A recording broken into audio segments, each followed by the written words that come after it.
Bueno, como decíamos recién entonces, el terrorismo de Estado vino a instalarse en la Argentina durante ese periodo que fue el 24 de marzo de 1976 a el 10 de diciembre de 1983. Y en ese periodo, y como rasgo característico entonces de esta mecánica, de esta herramienta que fue para la dictadura el terrorismo de Estado, destacamos entonces que se trató de una violación masiva y sistemática de derechos humanos, que esa violación a los derechos humanos de las personas a los que perseguía la dictadura se hizo desde el Estado. Eso es importante, que una cuestión que define el terrorismo de Estado justamente es por haberse hecho desde el Estado, que los gobernantes de facto iban a utilizar todas las herramientas, todos los recursos disponibles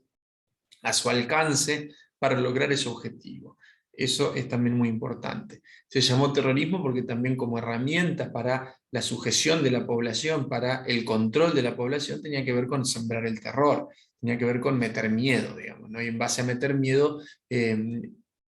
lograban de alguna manera que la población entonces esté también limitada, digamos, porque obviamente con hechos tan notorios, con hechos tan trascendentes como desapariciones de personas, muerte de personas,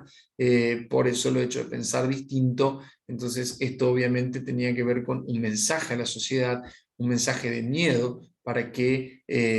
todos deban estar alineados con lo que era la postura, la posición, la ideología que sostenía como ideología única el terrorismo de Estado, los gobernantes de facto. Debo recordarles que esta implementación, digamos, de este sistema de terror desde el Estado no fue, o fue, mejor dicho, muy similar a aquel que había, digamos, también instaurado el sistema nazi, el partido nazi, el sistema de Hitler,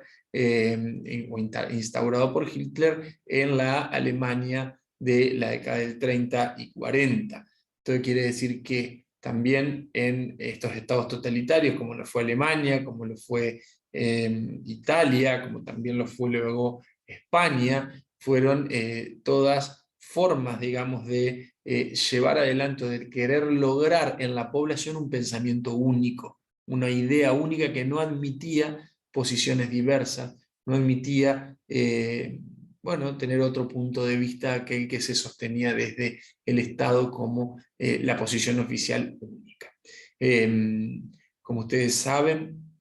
en la Alemania nazi, luego y con el tiempo, cuando la Segunda Guerra Mundial terminó, fueron juzgados los responsables de lo que fue ese genocidio, digamos, lo que fueron los delitos cometidos por el régimen nazi, y eso también sucedió en la Argentina. En la Argentina, luego de que la dictadura terminó, pudieron en el primer gobierno, digamos, de el advenimiento de la democracia, o sea, a partir de 1983, el Estado sometió a juzgamiento a las estructuras más importantes de la dictadura, quiero decir, a los mandos altos, o sea, a los comandantes de las fuerzas que habían sido los responsables de llevar adelante la dictadura. Ellos fueron condenados por los tribunales argentinos y luego los mandos medios y bajos en la década del 80 lograron lo que fueron las leyes de impunidad, la ley de obediencia debida y punto final, que no permitió que quienes habían estado a cargo de los procedimientos, tomando decisiones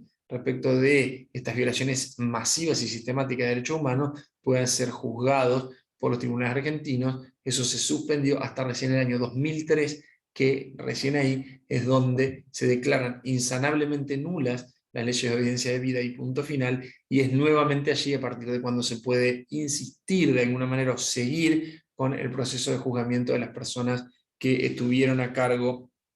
estas violaciones masivas a los derechos humanos de la población argentina. Entonces, como les decía, el terrorismo de Estado fue este rasgo característico, esta herramienta, esta mecánica de la última dictadura cívico-militar, que se dice cívico-militar, ¿por qué? Porque tuvo el apoyo, porque no fue solamente militar, digamos, porque la cara visible hubiera sido solo las Fuerzas Armadas, sino que esto tenía que ver con, como les dije, la consolidación de un sistema económico y de muchos intereses que estaban en favor del mantenimiento de las condiciones del statu quo, como dice, de las condiciones económicas y sociales de la época, porque era de alguna manera la forma en la que ellos se garantizaban, bueno, sus posiciones de privilegio, digamos, por decirlo de alguna manera. Me refiero a los grandes medios de comunicación, me refiero a los grandes emprendimientos industriales, eran, digamos, los grandes bancos, todos fueron los beneficiarios, fueron artífices y a la vez beneficiarios de lo que fue la dictadura. Porque la dictadura, una de las cosas que hizo también, digamos, fue obviamente censurar cualquier expresión pública, cualquier expresión cultural que pueda verse como, de alguna manera, contraria a estas ideas que sostenía, estas ideas del capitalismo que sostenía el gobierno de facto. Todo eso también, digamos, la censura en la prensa fue un hecho, la censura en la prensa fue una realidad en ese momento, los periodistas no podían expresar lo que sentían, lo que pensaban respecto a un determinado suceso, tampoco los periodistas tenían, digamos, libertad de cubrir lo que quisieran, sino que esto estaba perfectamente dominado y controlado por una idea o por una forma determinada de parte de quienes eran los gobernantes durante la última dictadura militar. En lo cultural también la censura tuvo que ver con la proscripción de determinados autores de libros, de determinados autores o cantautores o personas del mundo artístico que estuvieron proscriptas porque se las consideraba una amenaza a los principios del capitalismo que el terrorismo de Estado y que el gobierno de facto sostenía. Todo esto siempre, insisto, es muy importante, fue sembrando el terror y a través de la utilización de la violencia ilegítima, de la violencia abusiva por parte de los funcionarios públicos que se encargaban de hacer cumplir lo que eran las órdenes del gobernante de facto, del gobierno de facto que gobernó la Argentina entre el año 76 y 1983. Como les decía también anteriormente, es importante tener en cuenta qué es lo que pasó desde el punto de vista económico durante la dictadura. Porque durante la dictadura, en realidad, se produjo un proceso de una profunda crisis en la economía argentina. Porque en realidad hubo, y fundamentalmente, y a los efectos los estamos pagando hasta el día de hoy, tuvo que ver con el gran y desastroso proceso de endeudamiento que generó la dictadura cívico-militar argentina y que no fue otra cosa que empezar o aumentar en aproximadamente un 800% el monto de la deuda externa que la Argentina tenía con acreedores públicos y privados extranjeros. O sea, la Argentina tomó la decisión de endeudar el país, de hacer que obviamente con ello nosotros no tengamos o tengamos un menor margen de libertad, digamos, de acción, porque cualquier producido debía ser destinado al pago de la deuda, en una Argentina que en ese momento estaba cayendo en una profunda crisis, porque claramente había una incapacidad tremenda de los funcionarios de la economía del gobierno de facto de administrar los destinos económicos del país. Se produjo, obviamente, yo estoy hablando de esto que fue desastroso en términos de lo que la gente en general necesitaba, porque obviamente el sector acomodado y privilegiado de poder cercano al gobierno no hizo otra cosa que enriquecerse, obviamente con todas las medidas políticas liberales y capitalistas que tomó el gobierno de facto. El gobierno de facto puso a la Argentina, como digo, en un proceso de profunda crisis económica, de un proceso de sustitución, digamos, de la producción nacional por el aumento de las importaciones. Esto quiere decir de que nuestras fábricas fabricaban menos, funcionaban menos, hubo mayor índice de desocupación, o sea, había muchas personas despedidas. Todo esto a consecuencia de que, como decisión política económica, la dictadura eligió traer productos manufacturados, industrializados del exterior, o sea, eliminar barreras aduaneras y que esos productos ingresen a nuestro mercado local y en consecuencia que aquellos mercados, la producción nacional no tenga o tenga una mayor imposibilidad de competir en realidad por las condiciones de la Argentina, y a consecuencia de eso fue la apertura de las importaciones, algo que fue liquidando de alguna manera la producción nacional, la industrialización nacional de productos. Argentina siempre incluso se consolidó y profundizó ese modelo, la dictadura, como un país agroexportador, un país que solamente cultivaba granos o commodities para exportar al exterior sin darle a esas materias primas un proceso de industrialización. Nuestra materia prima se industrializa fuera. Esto es algo que obviamente no empieza en nuestra Argentina, no empezó con la dictadura, pero sí la dictadura definió que este era el plan, o este era el esquema o el patrón de economía que debía seguir la Argentina. Seguir siendo un modelo agroexportador y no pensar en que lo mejor es darle un valor agregado con trabajo nacional, con trabajo local, a toda la producción argentina, a los efectos de que ese producto ya manufacturado, que implica dar mayor trabajo, quede incluso en el mercado interno, si eso es necesario, o bien sea incluso exportado, si también eso fuera conveniente. Todo esto no fue posible con la dictadura. Con la dictadura, insisto, aumentó la desocupación, aumentó la deuda externa, el proceso de crisis fue cada vez más profundo, y por eso finalmente, y a lo largo de todos los años de la dictadura perdió credibilidad desde el punto de vista de la calidad de vida que vino a prometer que le iba a dar a los argentinos, y la gente empezó de alguna manera a cansarse, a no respaldar todo este proceso, porque un sector importante de la sociedad respaldó lo que fue el terrorismo de Estado. Es importante decir eso entonces, que a medida que los años fueron pasando y ya iniciada la década del 80, y ante la profunda crisis, bueno, la dictadura se encontraba absolutamente deslegitimada en la población.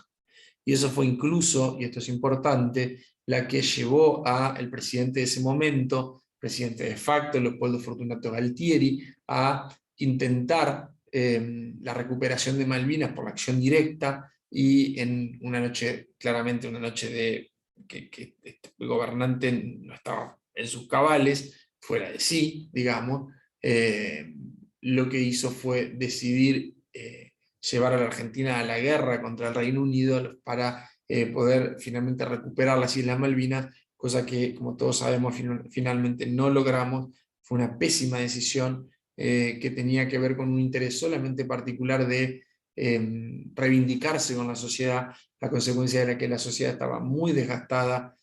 no bancaba, digamos, ya la dictadura, y mucho menos los padecimientos económicos de la crisis que la dictadura no podía gobernar, no podía manejar, y esto hacía entonces que haya mucha debilidad política también por la propia dictadura, por los propios responsables de la dictadura, ya por el gobierno de facto de ese momento. Eso hizo que a fines del 82 se llame elecciones a los efectos de 83, perdón, a los efectos de que, bueno, finalmente reasuman en la Argentina autoridades electas por el pueblo y no impuestas por ellos mismos, digamos, ¿no? Entonces, así que en el año 83 la Argentina vuelve a elegir presidente, es electo como presidente de la Argentina la propuesta de la Unión Cívica Radical, Raúl Alfonsín, que duró en el poder, o sea que gobernó la Argentina desde el 83 hasta mediados del año 89. Es durante este periodo que, como dije anteriormente, se juzgó a los responsables del terrorismo de Estado en sus mandos altos, se intentó juzgar mandos medios y bajos, pero el propio Alfonsín tuvo lo que pueden buscar, digamos, como suceso de la historia, que fue el levantamiento Cara Pintada, que tenía que ver con una rebelión de sectores de las Fuerzas Armadas que se opusieron al juzgamiento de los sectores medios y bajos, y que pusieron en jaque incluso el mismo gobierno democrático que había sido electo hacía 3 años. Esto fue un intento también de golpe de Estado que pudo ser neutralizado, pero que de alguna manera lo que indicaba era que el poder de las Fuerzas Armadas,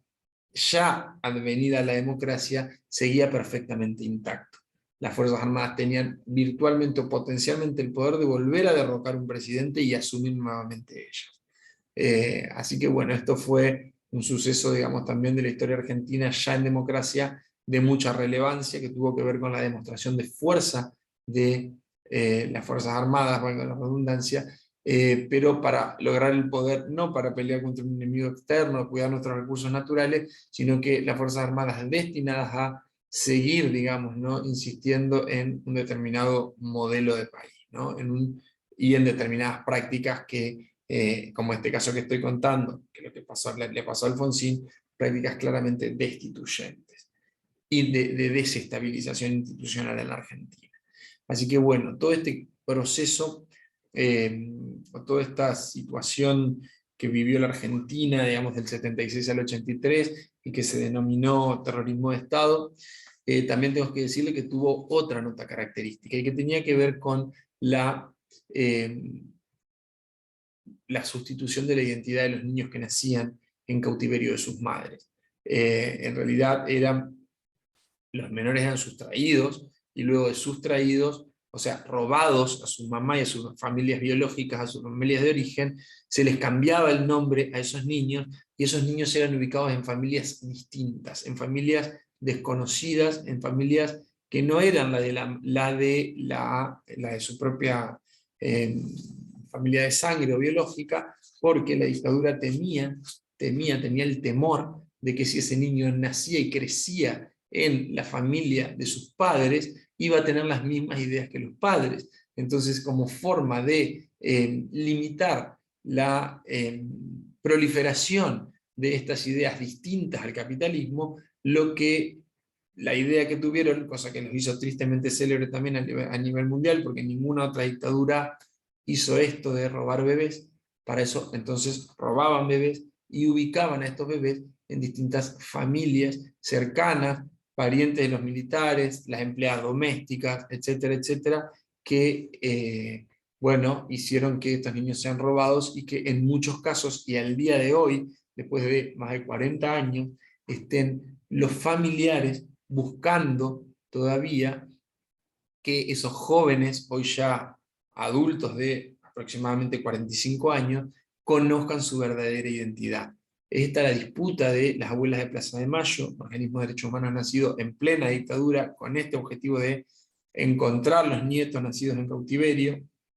Es que esa tarea incansable ha seguido hasta el día de hoy, después de tantas décadas, para seguir encontrando aquellas personas que todavía no saben que son uno de aquellos bebés que la dictadura robó de sus padres para ubicar en familias diferentes. Esto